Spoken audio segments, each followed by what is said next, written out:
sobre la lucha que se está dando los dirigentes indígenas, una parte del grupo de dirigentes indígenas de Ecuador, sobre una serie de reivindicaciones que han estado pidiendo, por lo cual el 13 había una gran marcha planificada, y tenemos a los compañeros dirigentes o representantes de una parte de los movimientos indígenas de Ecuador, y queremos que nos haga una evaluación de qué pasó el 13 y cómo anda la cosa en estos momentos. Buenas noches. Damos la bienvenida. Fabián, ¿cómo está? A Fabián, sí. Y a Renzo Moyano.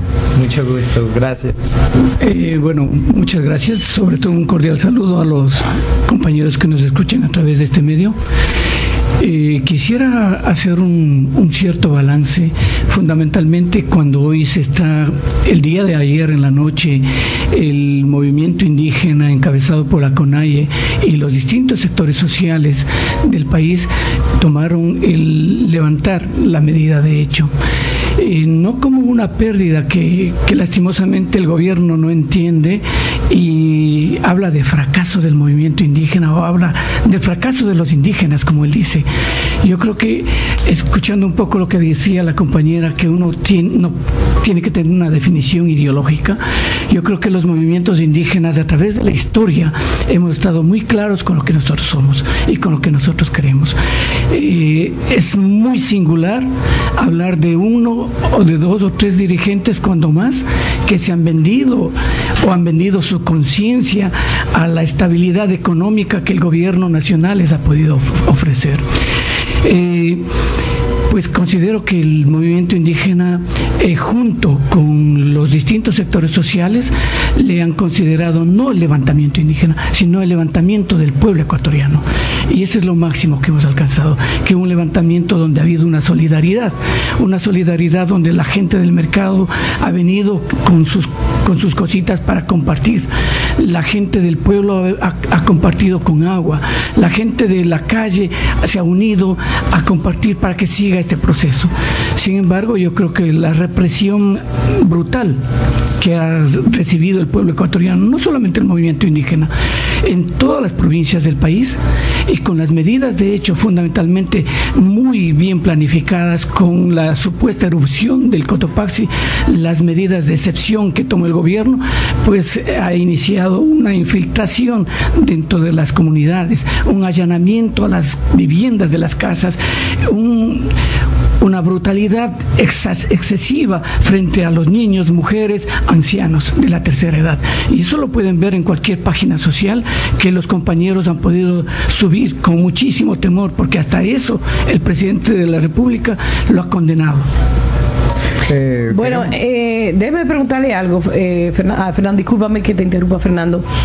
Cuando Fabián habla de la medida tomada por el gobierno con relación al volcán, el volcán que supuestamente estaba en erupción y que el gobierno usó eso es lo que usted quiere decir. Correcto. El gobierno usó la excusa de que el volcán estaba en erupción y que tiró todo lo que se llama a la calle el refuerzo o la medida de prevención para evitar males peores si el huracán se daba como se pensaba.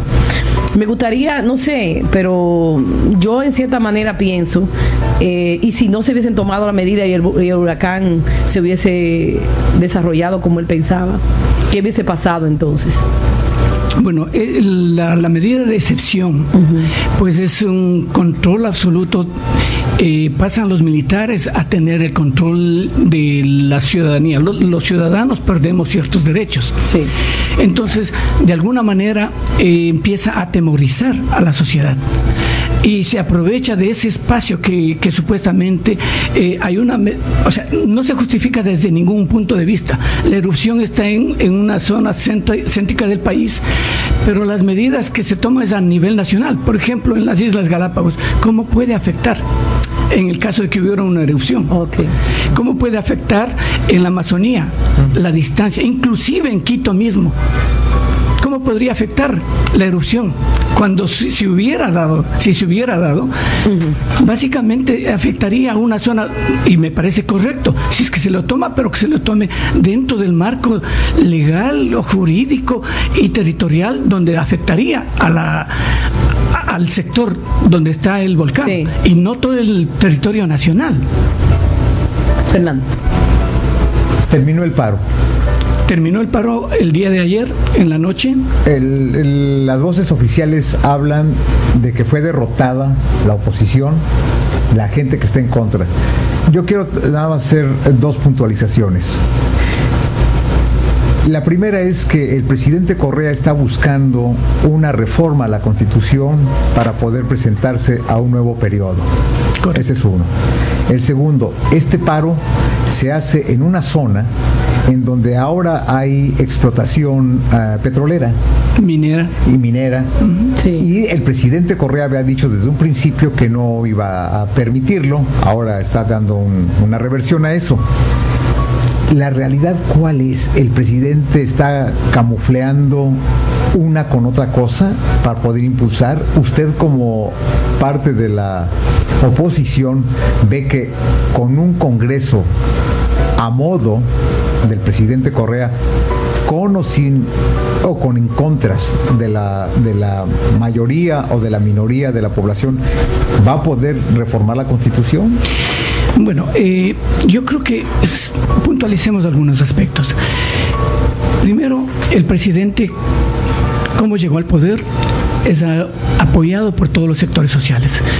En principio, el movimiento indígena fue quien generó una serie de planteamientos políticos del que él embanderó, razón por la cual el movimiento indígena apoyó su candidatura y lo llevó a la presidencia. Segundo, el presidente siempre desde el primer día nos ha mentido al país. Nos hizo una propuesta que la vendió a todo el mundo de que el Yasuní iba a permanecer bajo tierra y pedía el auspicio de los grandes países con el afán de dejar ahí, pero en ningún momento la promocionó como el plan B. El plan B se la desató para empezar una estrategia extractivista, minera, de destruir la naturaleza. Cuando él, incluso en sus primeros discursos y la Constitución del Ecuador, como él dice, una Constitución que serviría como mínimo para 300 años y que es la primera Constitución en el mundo que reconoce los derechos de la madre naturaleza. ¿Cómo puede ser que le empiece a violar todo eso? Y la reacomoda, lastimosamente, sí, por una estrategia de cómo llegan a utilizar o a llegar al poder legislativo 100 asambleístas, pues lastimosamente digo para el pueblo ecuatoriano que como tal no podemos hacer mayor cosa. ¿Cómo se genera ahora todo este proceso? Él dice que es el presidente más popular del mundo, que es el presidente que tiene mayor apertura y mayor respaldo del mundo. Y entonces, ¿por qué le tiene tanto temor a los distintos procesos que hemos venido generando en el país? Por ejemplo, un proyecto generado por un grupo de ambientalistas, ecologistas y asunidos, que querían que se consulte al país si es que se debe o no se debe extraer los recursos de la manera como está planteando. Porque nos dice, el Ecuador es un país pobre, porque estamos sobre una cantidad de riqueza. Estamos sobre o sea, ¿cómo puede justificarse que seamos tan pobres si somos tan ricos a la vez? O sea, yo creo que hay muchas otras alternativas y el pueblo indígena, el pueblo ecuatoriano le ha dado muchísimas oportunidades y varias alternativas de cómo podemos salir adelante. Ahora, el pueblo indígena también le ha planteado, o sea, varios sectores, inclusive la derecha, y que la vez pasada siempre es lo que el gobierno está planteando. Si hay un levantamiento, si hay un paro, si hay un sentir del pueblo, argumenta que es básicamente manipulado por la derecha ecuatoriana, o somos agentes de la CIA, o es financiado por el gobierno de los Estados Unidos. Algo que, por ejemplo, esta marcha, ¿por qué se determinó terminar? Son otros los aspectos, no tiene nada que ver. O sea, ¿por qué el gobierno ecuatoriano de alguna manera ha tenido como trofeo el masacrar al pueblo. Tiene como trofeo el haberle mandado a la esposa del compañero presidente de la Eco Runari, del compañero Pérez, Carlos Pérez. O sea, cuando la prensa internacional, los intelectuales del mundo entero pedían que revea esa situación. Es una compañera periodista que le cogieron presa y que el gobierno dice que le estaba salvando de que le quiten la cámara y no sé cuánto. Hay fotografías, hay videos, porque el otro periodista con el que ella estuvo juntos filma cómo le agrede la policía, le coge, le masacra. Y eso no se da a conocer. Y el presidente y sus ministros realmente no tienen forma de justificar. En los medios de comunicación, cuando les entrevistan, no saben cómo justificar esas acciones. Entonces, como dice la compañera, es prohibido amar a un opositor. Déjeme una llamada que tenemos en línea. Buenas noches, información al desnudo. Hello, soy James Flores de Wilmington, Connecticut. Sí, tengo una pregunta. Una pregunta a la persona que está hablando ahí. Sí. Porque yo veo que la historia que cuenta es una historia completamente diferente a la realidad de Ecuador. Yo soy norteamericano, pero sigo la política de Ecuador, y yo vi que la oposición tuvo más que 2.000 personas en la calle, pero salieron casi 500,000 a apoyar a Correa. Sí. Y segundo, ¿dónde estaba la oposición de Ecuador cuando los bancos norteamericanos se robaron el dinero en los bancos de Ecuador? ¿Dónde estaba la oposición cuando la compañía de las mineras contaminaron toda la Amazonas? La oposición no se oía. Esta es una posición claramente pagada por los intereses de las grandes corporaciones. Ese es mi comentario. ¿Sí? Él tiene que decir algo al respecto. Está bien, gracias, Jane. Estamos escuchando a Fabián, que es miembro del CONEI, y hablando de Yasuni y todo lo que es la extracción minera, y hablando del impacto ambiental, tenemos acá con nosotros a Renzo Moyano, quien es titulado en medio ambiente aquí en Estados Unidos, es venezolano, ecuatoriano, colombiano y estadounidense a la misma vez. Renzo, buenas noches, te damos la bienvenida. ¿Cuál es el impacto real sobre la Amazonía en lo que es el Yasuni con este movimiento de extracción en la minería? ¿Cuál sería el impacto? Ya, pues primero de todo, gracias por tenerme en el aire. Pues lo que hay que entender es que, como estaba diciendo Fabián, Rafael Correa, cuando se hizo presidente hablando sobre una economía que parecía que iba a ser muy diferente de lo que el resto de Latinoamérica y Norteamérica ha hecho, que es una industrialización de recursos naturales, pero que causa mucho daño, ¿verdad? Y que sí tiene como decir, beneficios, pero todos esos beneficios vienen siendo de corto plazo. Ahora, cuando se piensa en lo que tiene Ecuador, ¿verdad?, como país, algo que tiene Ecuador, que no tiene en muchos otros lugares, lo que hace Ecuador único es la geografía, es la biodiversidad. En la Amazonía, por ejemplo, donde el gobierno de Rafael Correa ha vendido bloques a diferentes empresas transnacionales de petróleo, muchísimos a la China. En esos mismos bloques donde hay que deshacerse de los árboles, deshacerse de la vegetación, los animales, todas las especies que viven, el agua fresca, todo eso se tiene que ir para sacar el petróleo. Y en eso muchos científicos dicen que en esos bloques pueden existir medicinas para cánceres, medicinas para muchas enfermedades que todavía aquí en Norteamérica, pues en el norte global, están tratando de formar esto, pero en la Amazonía es que hay tantas especies, pero en vez de fundar ese estudio, en vez de fundar esos trabajos, lo que hace el gobierno es tomar los beneficios del corto plazo, que viene siendo el petróleo, que viene siendo en el bosque nublado. Es otra pelea en el bosque nublado que no se conoce mucho porque, claro, la Amazonía es muy famosa y más grande, pero en el norte de Ecuador existe el bosque nublado que se llama INTAC. en la provincia de Imbabura. Y este lugar está dentro de dos, lo que llaman en inglés Biodiversity Hotspots, que viene siendo las regiones en el planeta donde existe la más grande concentración de especies de vida. Biodiversidad. Exactamente. Estamos hablando con Fabián y con Renzo Moyano, que son parte, si se puede decir, de la oposición al presidente Correa. A esta mesa de análisis y debate se invitó a personas del gobierno ecuatoriano aquí en Nueva York.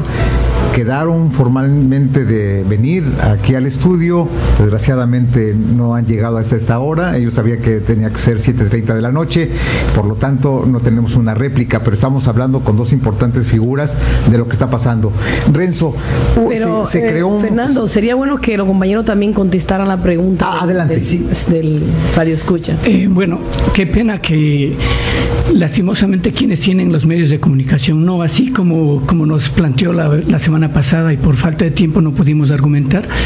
El gobierno ecuatoriano tiene incautados la cantidad de medios de comunicación. Es decir, ahora quien tiene los medios de comunicación a su disposición es el gobierno. Y lo poco que se puede hacer o pasar información es a través de las páginas sociales. Y si ustedes miran, por eso no les digo vayan a este medio de comunicación, lo único que me he regido es si pueden, vayan a algunos de los medios sociales, que es de donde envía información la CONAIE, donde envían los distintos sectores sociales organizados, y que de alguna manera es increíble cómo el discurso del presidente trata de envolver y justificar sus propias acciones. O sea, qué pena cuando el mismo presidente está creando un gran abismo de separación entre dos sociedades al interior del país. Los que están con él y los que somos supuestamente enemigos. Bueno, yo no diría que confiscar, más bien son medios de comunicación pro gobierno, porque confiscar estamos hablando de otra cosa. Los confiscaron y ahora son parte de la estructura del gobierno. Son parte que están maniatados por la estructura gubernamental para hablar bien del gobierno. Déjeme decirle algo, Fabián. Usted no contestó la pregunta que le hizo el compañero. Sí, no, yo quería llegar ahí. No ha contestado porque adelante. Es importante que conteste la pregunta para nosotros saber exactamente por dónde va la cosa. Por eso decía, depende de quién esté manejando la información. Lastimosamente el compañero solo se rige a lo que dice el presidente.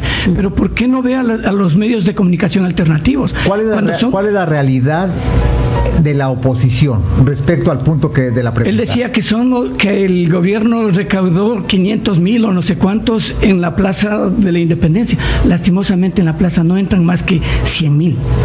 Primera mentira. Segunda mentira, si es que pueden mirar los videos subidos por los compañeros mismos, son cuadras y cuadras de desfile de gente, que inclusive lo están diciendo al señor Correa, aprende a contar.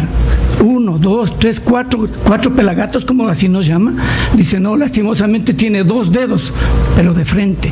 Y qué pena que no sepa contar con un señor economista, y mucho más sus seguidores. Lo malo que está haciendo el gobierno es que sus seguidores repitan exactamente lo que él dice. ¿Cuál sería la propuesta de ustedes como oposición a la situación de Ecuador en estos momentos? Bueno, porque hasta donde yo sé, el gobierno de Correa ha dado un cambio y usted mismo cuando conversamos, hablábamos de eso, de que han habido muchos cambios, pero yo no sé cuál sería la posición de ustedes, cómo ustedes resolverían los problemas que tiene Ecuador en estos momentos. Bueno, problema que no lo ha hecho Correa, que viene heredado de otras generaciones, que es importante también que se sepa, porque yo creo que Correa no es el responsable. 9 años de gobierno es más que suficiente como para cambiar, si realmente quiere cambiar. 9 años de gobierno, de considerarse un gobierno de izquierda, en primer lugar no es un gobierno de izquierda. Su política neoliberal no le permite ni siquiera tener una pizca de lo que significa ser un gobierno de izquierda. O sea, ser gobierno de izquierda no significa pelearse con todos los sectores sociales, sobre todo sectores sociales organizados, como son los pueblos indígenas, sí, campesinos, estudiantes, profesionales, médicos, de todo. ¿Con quién no se ha peleado el gobierno? Si hasta con las mujeres, que les dice gordas horrorosas. O sea, yo creo que es una falta de respeto desde una figura pública de esa naturaleza que hoy ¿cuál sería el plan de gobierno que ustedes tendrían? O sea, no es que estamos planteando un plan de gobierno en este momento. Tienen que plantear, lo que nosotros ustedes, estamos ustedes pidiendo, no quieren a Correa, tienen que plantearse un plan de gobierno con otra, tienen que plantear otra salida. Ya, ¿qué es lo que estamos pidiendo en este momento? Es básicamente que se respete la Constitución. Y las 16 enmiendas que el presidente está planteando, que se las derrogue completamente. ¿Por qué? Él, cuando empezó el paro, al tercer día de lo que inició el paro, la marcha, perdón, el presidente llamó a sus amigos, que eso es lo que siempre hace, llama a sus amigos y dice, no, y el pueblo indígena está con nosotros y miren, ya estamos reformulando. Hace el paro, los trabajadores llama a su sector pagado, contratado y amigos del presidente, dice, ya estamos en reunión con los trabajadores. Y eso no es. O sea, ¿a dónde le está conllevando al presidente?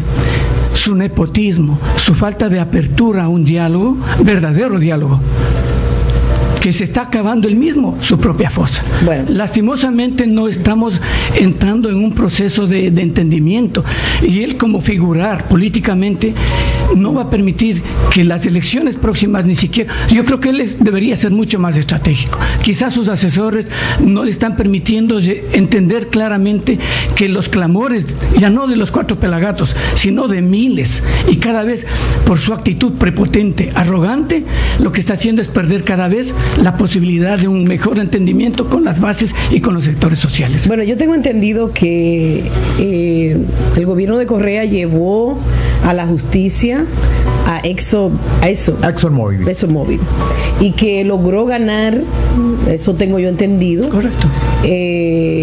Ganó el juicio y ganó una que se le pagaron una indemnización, pero que esta gente retomaron la carga de nuevo y ahora en tribunales internacionales se ha revertido.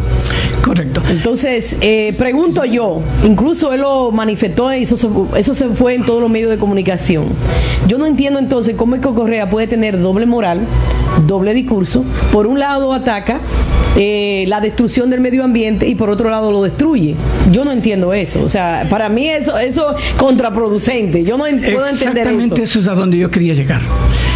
¿Por qué, por ejemplo, el presidente, con recursos del pueblo ecuatoriano, con nuestros impuestos, con todos los recursos que tiene el país, qué hizo aquí en Nueva York? Bueno, primero déjeme explicarle. Esta demanda la hizo el pueblo indígena antes de que Correa sea presidente, y la ganó antes de que Correa sea presidente. Que el presidente, estando en su cargo, no dio el verdadero respaldo y permitió que el juicio llegue acá a los Estados Unidos, pues es falta de una política internacional. Ahora, segundo, la doble moral que el presidente tiene, es cierto. Qué pena, aquí contrata a gente, porque es lo que nosotros enviamos a 3 jóvenes, porque me preguntaban, bueno, si en realidad el presidente está contra estas petroleras, ¿por qué no nos unimos y apoyamos? Dije, me parece correcto, pero entonces, ¿por qué el presidente está queriendo destruir el Amazonas y está repartiendo, como nos explicó el compañero? ¿Por qué está haciendo eso? Es una doble moral. Dije, ¿saben qué, compañeros? Vayan y sean testigos de este proceso. Llegaron allá, a cada uno les da transporte, lunch y merienda, y $120 aquí en los Estados Unidos, a cada uno. Lo mismo hace allá en el Ecuador. Cada compañero, cada ciudadano que le apoya al gobierno en sus contramarchas, pues también le paga $20, $30 y los sanduchitos, que es famoso ahora los sándwiches. Bueno, ahora para terminar, ¿qué espera la oposición? Bueno, primero no quiero considerarme que somos oposición por simple oposición. Simplemente somos parte de un pueblo que estamos cansados de una actitud. No quisiera decir, bueno, somos la oposición. Tal vez en ningún momento hemos hablado desde ese punto de vista de los movimientos indígenas. Hemos planteado reformas, hemos planteado que el gobierno cambie de actitud, y acepte también recomendaciones de otro tipo de sectores sociales. La oposición puede ser la derecha. Los pueblos indígenas no somos oposición. Lo que quieren es que el presidente reconozca su mal proceder y acepte lo que los pueblos indígenas están pidiendo, y no nada de ahorita, sino desde el principio. Desde siempre. Bueno, vamos a terminar aquí, pero antes de terminar, yo quiero que, fue una noticia que leí, había unas 99 organizaciones que estaban reunidas con el presidente Correa, discutiendo. Entonces esas 99 organizaciones son fantasmas, no existen. No es que sean fantasmas. Ah, bueno. O sea, porque usted habla de que no tiene diálogo, de que no hay diálogo. Entonces, sí, yo quiero que hablemos claro, con claridad, que no nos dejemos manipular por esos medios que ustedes tienen de allá, que también lo manipulan. Déjenme decirle, a ustedes también lo manipulan, nos manipulan a nosotros. Es bueno que, por ejemplo, que la gente tenga claridad de las cosas, porque a ustedes no les conviene otro gobierno. Hasta ahora no ha tenido otro gobierno mejor que ese, para mí. Por ejemplo, para mí. Porque, por ejemplo, en República Dominicana, si yo me pongo a relacionar lo que pasa en República Dominicana con el gobierno que tenemos nosotros, mire, sinceramente, que yo digo, no, pero ¿y para dónde vamos? Bueno, donde no se respeta nada en absoluto en nuestro país. Exactamente, no nada, se está respetando tampoco en el Ecuador. O sea, una cosa es que nos pongan unas carreteras bonitas y la impresión, miren, Ecuador es lo máximo, es como dice el presidente, ya es el paraíso. Pero ¿qué pasa con los derechos elementales de los individuos? Al no respetar las decisiones de los... O sea, ¿quiénes somos el pueblo? Somos los soberanos. Somos quienes les llevamos al poder y somos quienes le podemos sacar del poder. Pero también el pueblo también puede estar equivocado en algunas cosas. Porque, por ejemplo, lo que yo quiero con esto es que yo no tengo la información. Yo no sé mucho de Ecuador. Yo solamente leo de Ecuador por diferentes medios. Pero, por ejemplo, yo digo, cuando usted haya de los derechos elementales de las personas, primero que yo estoy pensando en derechos humanos, pienso en educación. La situación de educación cambió en Ecuador. Hablemos de educación. No, hablemos de educación. No es lo mismo. Dime tú, Renzo, ¿cambió o no cambió la educación? La situación de educación en Ecuador no ha cambiado. Antes era más accesible la educación, pero ahora con sí, porque hubo una es reforma. Elitista ahora. Sí, ahora hay que ahora muchos más estudiantes tienen que pagar más y es menos accesible de lo que era antes. O sea, ¿no es una educación pública, gratuita? Le están llamando una meritocracia. ¿Una meritocracia? Sin embargo, por ejemplo, yo quiero hablar... Incluso las universidades, que se hablan de una universidad digital, lo más avanzado ahora mismo. Están creando, por ejemplo, la Universidad Yachay. Sí. Pero si usted supiera la serie de problemas, más que obstáculos, de corrupción interna que se desarrolló, con millones de dólares invertidos. Por ejemplo, que 3 de los decanos que tienen que ver con todo el proceso de esta educación viven aquí en California y ganan $16,300 mensuales, y cuando van al Ecuador les pagan el viático, y que solamente han visitado 1 o 2 veces al año. ¿Se puede hablar de una buena educación cuando realmente ese dinero podría orientarse a cualquier otra universidad? Desde el punto de ustedes, ¿qué es lo que está carcomiendo al gobierno de Correa? ¿Es la corrupción, la falta de diálogo o el no llevar a cabo lo que dice la Constitución ecuatoriana? Yo creo que fundamentalmente la falta de diálogo. Okay. Primero, ¿por qué? Cuando los distintos sectores sociales del país han pedido que tengamos la oportunidad de acceder a un diálogo real y honesto con el presidente, no ha habido. Siempre, ¿qué pasa con el gobierno actual? No nos permite de ninguna manera que haya en 9 años de gobierno que ni siquiera tengamos una pizca pequeñita de saber los gastos reales de tanta inversión que se ha hecho en el país. Ok. Vamos a dejarlo ahí. Vamos a una llamada. Vamos a darle un minuto al compañero que está en línea y para cortar aquí porque tenemos otra compañera que nos está esperando. Buenas noches, Gómez. ¿Cómo tú estás? Muy bien estoy. Y alegrándome de que el programa esté tan diversificado. Ajá. Y que abarque todo lo que es Latinoamérica. Sí. Mi problema con Correa es que yo en todos los países donde haya problemas con la prensa, libertad de prensa, y esos enfrentamientos con la prensa, no anda bien el país. Aunque haya gente que diga que no es verdad, pero resulta que hay gente de la prensa que no puede abrir la boca. Sí. Ese es el gran problema de Correa. Y ahora mismo, ellos que son ecuatorianos están diciendo que está elitizada la educación. Yo no puedo creer en un gobierno así.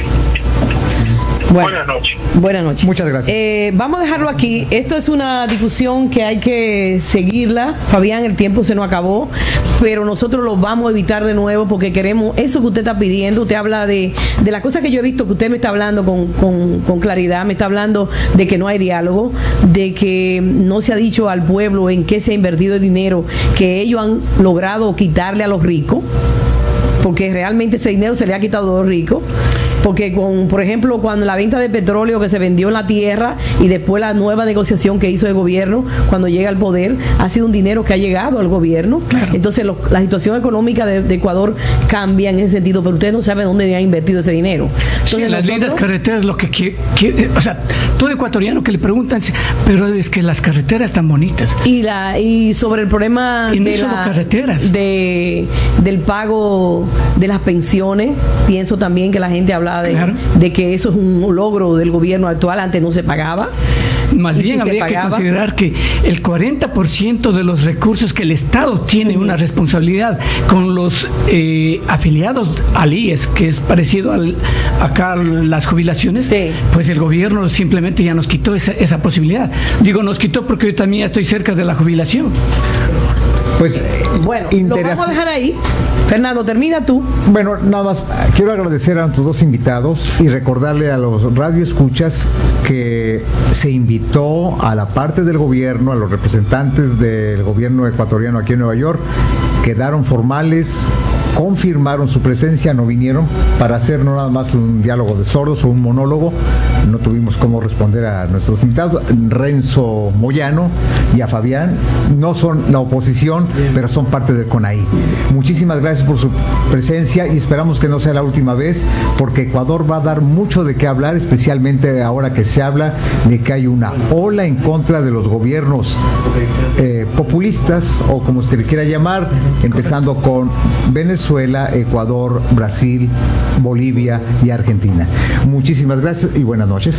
Bueno, buenas noches, muchísimas gracias. Realmente vamos a seguir conversando. Nosotros no lo vamos para ahí, vamos a seguir hablando y vamos a escucharlo a ustedes, lo que ustedes tengan que decir, pero también necesitamos que otra parte del lado de Ecuador pueda responder, porque yo no puedo responder. No sé nada. Así que muchísimas gracias. Sí.